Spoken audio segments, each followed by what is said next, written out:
दगाफटका करून, गद्दारी करून, पाठीत खंजीर खुपसून असा नाही बाहेर पडलो. आणि बाहेर पडून दुसऱ्या कुठच्याही पक्षात नाही गेलो. तुमच्या विश्वासावरती पक्ष उभा केला.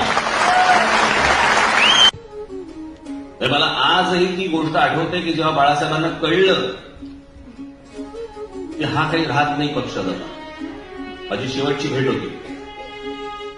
मी आजपर्यंत ती बोललो नाही तुम्हाला ही गोष्ट. पण निघताना माझ्याबाबत त्याला मनोहर जोशी होते. मनोहर जोशी बाहेर गेले रूमच्या. आणि रूमच्या बाहेर गेल्यावरती माननीय बाळासाहेबांनी मला बोलवलं. असे हात पसरले माझ्यासमोर, मला मिठी मारली आणि म्हणाले आता जा. त्यांना समजलं माननीय बाळासाहेबांना भेटून त्यांना सांगून मी बाहेर पडलेलो आहे.